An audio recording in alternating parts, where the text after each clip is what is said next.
vous ne voyez pas la vision du président Laurent Gbagbo. Mais je vous demande à cet instant de protéger Ahmed Bakayoko. La vision du président Laurent Gbagbo, il sait à qui il parle. Il parle à un leader de région qui est lui-même en difficulté devant Alassane Ouattara. Qui lui-même est en difficulté devant Alassane Ouattara. Regardez un peu le schéma. On va plus loin. Les gens cherchent à créer un autre avatar pour l'introduire au PDCI. Pour que cet avatar-là soit demain le successeur d'Alassane Ouattara. Je le dis, je parle de Tidiane Thiam. Je parle de Tidiane Thiam. Parce que quelle est la différence entre Tidiane Thiam et Alassane Draman Ouattara? Quelle est la différence? Quelle est la différence? Mais c'est le schéma. Tidiane Thiam veut diriger la Côte d'Ivoire, mais il ne veut pas faire ça sans passer en tant que candidat du PDCI. Donc, il faut mettre Bédi en minorité, il faut déposer un autre avatar qui va venir jouer l'intéressement de la France. On est ici. Tidiane Thiam est en Suisse, demandez-lui combien d'Ivoiriens il a reçu en Suisse. Demandez-lui combien de réunions il a effectuées avec des Ivoiriens en Suisse. Il y a plusieurs associations d'Ivoiriens en Suisse. Il y a l'association des Yakouba, il y a l'association des Sénoufo, il y a la famille Djoula, il y a la famille Djoula, c'est une association de Malinké qui se retrouve et souvent même ils organisent des fêtes. Nous autres, on va manger là-bas cadeau. Au passage, je les salue. Moses, Nestor, je les salue, Omar, tout cela. Mais dites-moi, demandez à un de vos parents qui vit en Suisse, quand est-ce que Tidiane Thiam il est resté ici pendant 5 ans, il vit encore, il vit là-bas en Suisse. Il a dirigé Crédit Suisse de 2015 à 2020. Il a eu quelle réunion avec des Ivoiriens? Quand on aime un pays et que tu n'es pas naturalisé suisse, tu es venu en mission. Il y a une représentation ivoirienne. Il y a l'ambassade de Côte d'Ivoire ici. Tu as rencontré qui une fois? Et aujourd'hui, subitement, on veut diriger la Côte d'Ivoire parce que les gens sont dans un schéma. Les gens ne peuvent pas miser sur Soro, qui s'appuie sur eux. Ils ne peuvent pas miser sur Blé. Ils ne peuvent pas miser sur Gbagbo. Non, non, non, non. Ils ne peuvent pas miser, même si Afinguessan. Aujourd'hui, quand Afinguessan a annoncé l'arrivée de Tidiane Thiam, mais faisons attention. Mais pour le moment, je le dis, je suis d'accord avec le CNT. Et c'est pourquoi je vais appeler moi ma génération. Ce n'est pas le moment de dire c'est Bédié qui a mis Ado hier. Non. Bédié a dû commettre une erreur. Mais ce n'est pas une faute. Ce n'est pas une faute. C'est Bédié qui a envoyé Gbagbo Laurent avec Alassane Ouattara à la haie. Gbagbo Laurent a prouvé que lui, il est ivoirien. Il pardonne, il n'a pas de rancœur. Il a reçu Bédié. C'est pour vous expliquer qu'il faut qu'on aille plus loin. Il faudrait qu'on aille au-delà. On est en train d'asseoir un État. On est en train d'asseoir un État. C'est un État, juridiquement un État, c'est composé d'un territoire. Un État est composé d'un territoire. Un État est composé d'une population. Un État, c'est un gouvernement. Voici les 3 entités qui forment un État. Aujourd'hui, on est dispersé. Tout le monde dit que notre État n'existe pas. Notre État appartient à tout le monde. Non, ce n'est pas possible. Ce n'est pas possible. La Suisse est comme ça, mais elle revendique son authenticité. La Suisse, elle est comme ça. Mais elle revendique devant l'Allemagne qui est comme ça, devant la France qui est comme ça. Mais la Suisse dit, j'existe, reconnaissez-moi ma place. Donc on ne peut pas dénaturer notre État. La Côte d'Ivoire existe avant l'arrivée coloniale. La Côte d'Ivoire existe bien avant même que le premier colon ne mette pied en Côte d'Ivoire. Donc, camarades, on n'est pas en train de mener un combat pour un parti politique. Je vous en prie. Surtout vous de ma génération, qui avions ensemble reçu de la formation, qui avions ensemble appris les rouages, les stratégies, les tactiques de lutte. Je vous en prie, ne rentrez pas dans l'émotion, dans la passion. Je sais que c'est un dépit amoureux. Je le sais, mon âme sait, je sais que c'est un dépit amoureux. C'est pourquoi quand vous faites vos postes, je ne réagis pas en dessous. Je sais que c'est un dépit amoureux. Je sais que vous avez mal. Parce qu'à un moment donné, les gens nous ont mis en retard. Mais 10 ans, ce n'est pas un retard, frère. Camarades, 10 années, ce n'est pas un retard. Il y a eu des gens qui ont fait 30 ans d'exil. 10 années, ce n'est pas un retard. Moi, je vous en prie. Je parle avec certains d'entre vous. Je parle avec certains d'entre vous. Même aujourd'hui, j'ai parlé avec une amie d'enfance avec qui j'ai fait le collège à Daloa. Elle m'a parlé clairement dit Ramsès, je ne peux pas, je suis LMP radical, une dame, hein, je n'ai même pas imaginé qu'elle était même autant dans la politique ivoirienne. Mais je la connais parce que son père était un acteur politique. Je ne vais même pas dire le parti politique de son père. Mais elle m'a dit Ramsès, je suis radicalisé. Elle a même pris un exemple, elle dit je suis radicalisé comme Annie Tchélé. Parce que nous on est LMP. Parce que nous là, on s'est battu pendant le combat de souveraineté que Gbagbo menait. C'est Bédié qui était avec Ado. C'est Bédié qui a fait ça. Aujourd'hui, on ne peut pas sortir pour aller mourir pour Bédié. Je lui ai dit, maman. Il a dit, maman. Il dit, le combat que nous menons, ce n'est pas le combat de Bédié. Il dit, le combat que Gbagbo Laurent a mené hier, ce n'est pas un combat pour Houphouët-Boigny. Sinon, Gbagbo Laurent serait assis pour dire, Houphouët-Boigny, tôt ou tard, il va prendre de là, il va mourir. Mais Gbagbo Laurent voyait un système qu'il fallait sauver. Voyez un système qu'il fallait sauver. C'est pourquoi il a réclamé le multipartisme. Parce que le monopartisme, le parti unique, entraînait et encourageait la France à pouvoir endoctriner la Côte d'Ivoire, à pouvoir piller la Côte d'Ivoire, à pouvoir minimiser la Côte d'Ivoire, à pouvoir infantiliser la Côte d'Ivoire.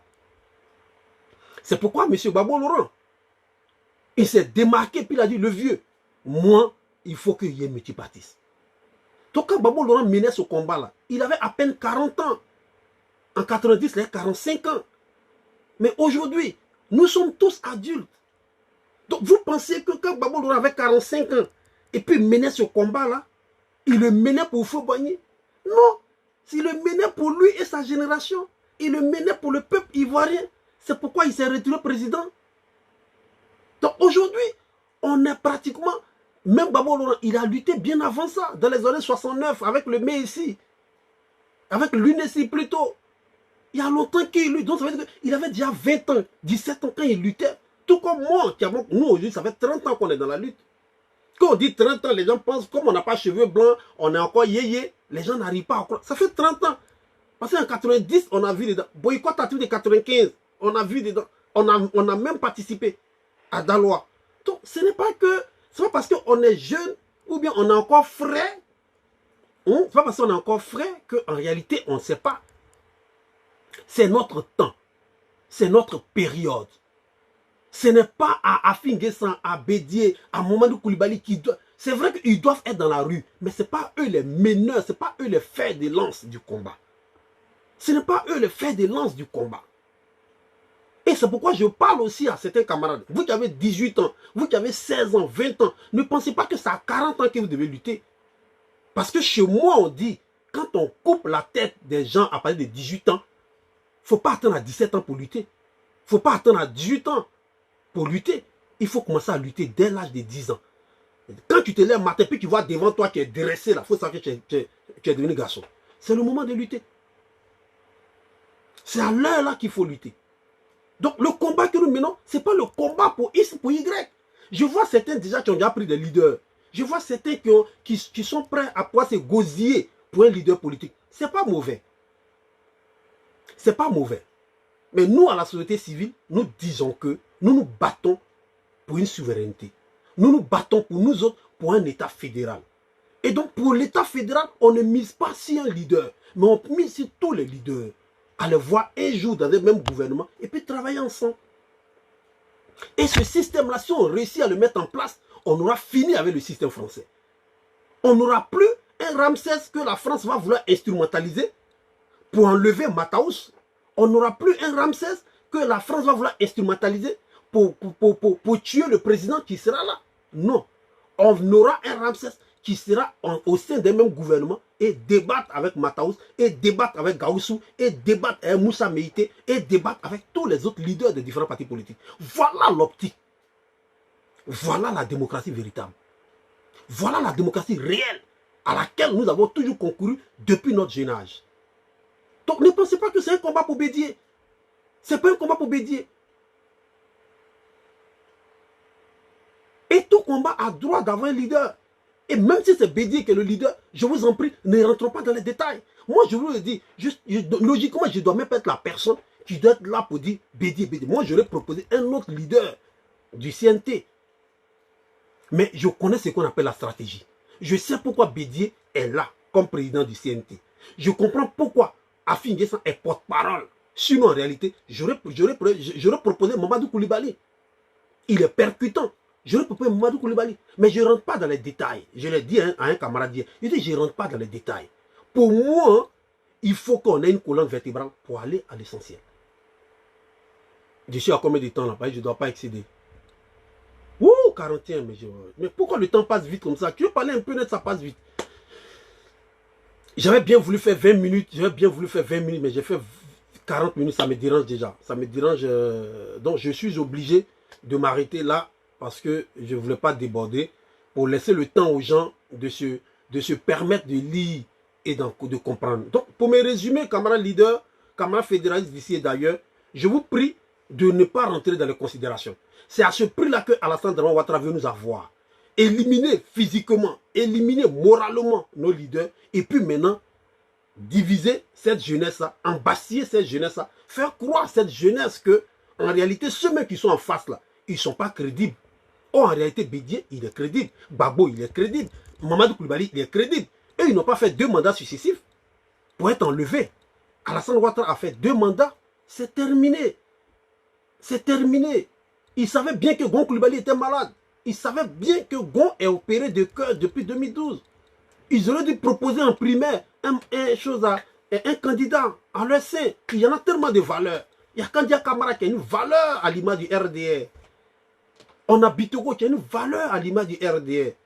On aurait dû proposer tout cela. Il y a Kafana même qui est un ancien. Qu'est-ce que Kafana n'a pas appris auprès d'Alassane Ouattara?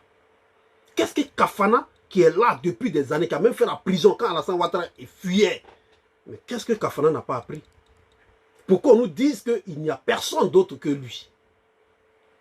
Hachi Patrick, c'est un garçon intelligent. Qu'est-ce qui t'empêche? Surtout que tu dis, vous êtes RHDP. Mais RHDP, c'est le rassemblement des différents partis politiques. Si toi, tu es sorti du RD, mais laisse les autres qui sont venus du PDCI diriger. Laisse les autres qui sont venus de l'UDPCI, MFA diriger. Mais je vous dis qu'ils ne mènent pas un combat pour les Ivoiriens.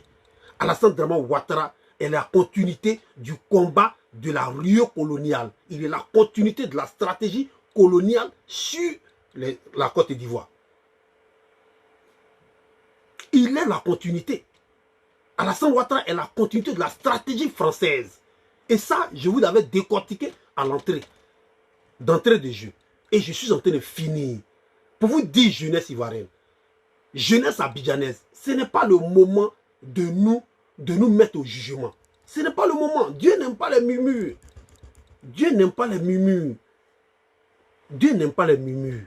C'est pourquoi nous devons tous arrêter. Nous devons tous arrêter les jugements de valeur. J'entends d'autres qui disent donc que Afin Guessan a fait ceci, ou bien d'autres disent que Afin Guessan est le meilleur, Afin Guessan parle, pourquoi Simone Babo parle? Arrêtez. Arrêtez. Parce que vous n'avez rien compris du combat.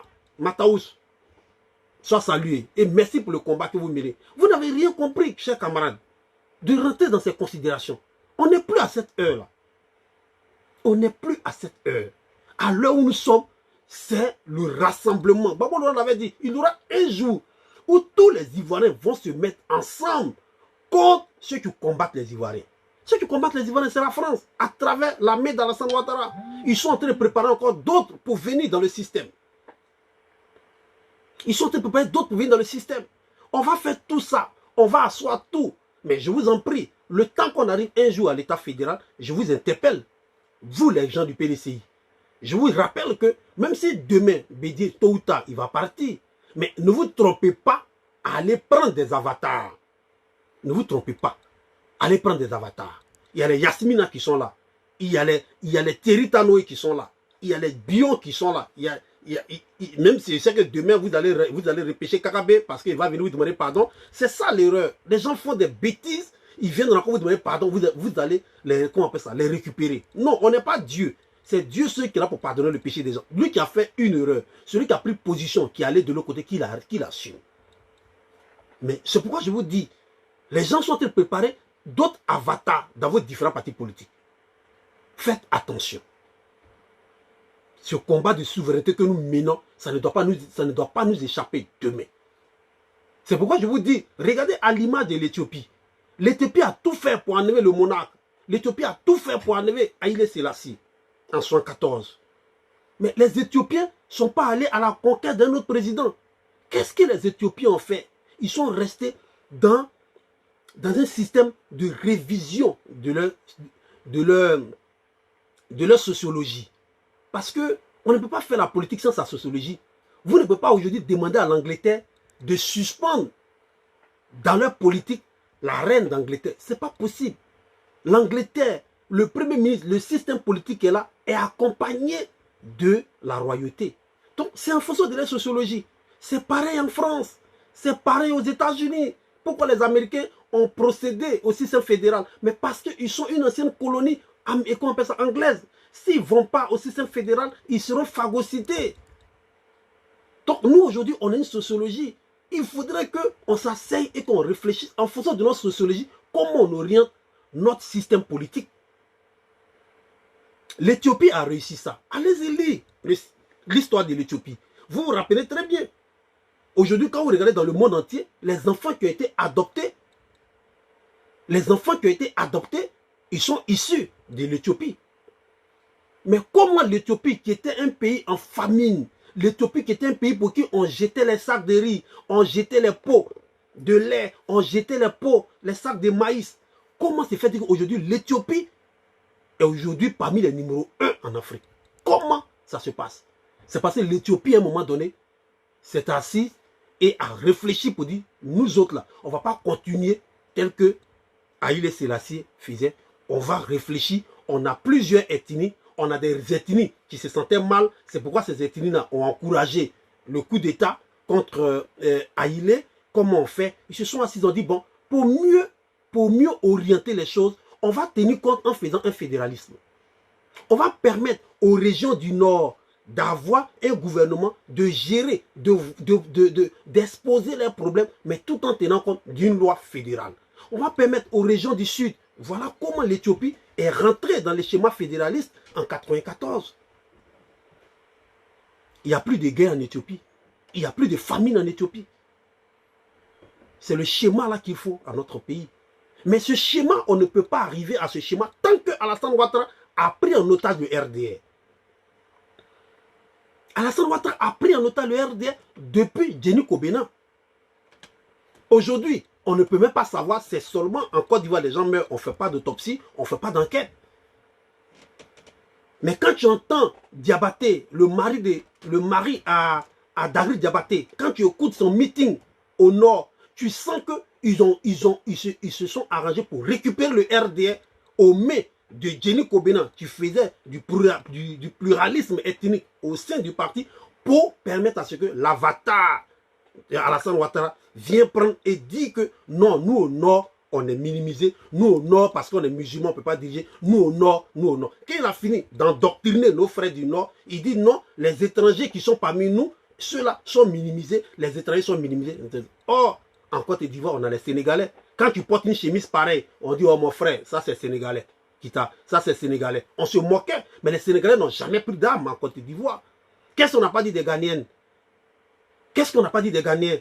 Que les plus grands péons de la Côte d'Ivoire sont les Ghanéens. Vous avez déjà vu des Ghanéens prendre des armes? Oh, ils ont des alliés en Côte d'Ivoire. Les Ghanéens ont des alliés en Côte d'Ivoire qui sont les Agnis, qui sont les Baoulés. Est-ce que vous avez déjà vu des Ghanéens prendre des armes en Côte d'Ivoire? Jamais. Pourquoi ce sont nos frères du Nord qui se sont laissés enjamber par nos frères venus du Burkina, venus du Mali pour venir faire la guerre à la Côte d'Ivoire, à la demande, à la stratégie d'Alassane Dramane Ouattara? Parce que Alassane est l'avatar de la France. Je vous en prie. Je ne vous demande pas d'aller tirer sur Ahmed Bakayoko. Non, si vous faites ça, c'est une erreur. Je ne vous demande pas d'aller tuer Kafana. Si vous le faites, c'est une erreur. Je ne demande pas à l'armée ivoirienne de se soulever contre les milices, contre les terroristes ou même contre l'armée rebelle d'Alassane Ouattara. Non. Parce que dans cette armée rebelle-là, il y a des frères d'armes qu'il faut ramener à l'unité. Il faut ramener à l'unité. Parce qu'on veut fonder un État. Parce que notre État là est devenu bancal, notre État est ouvert.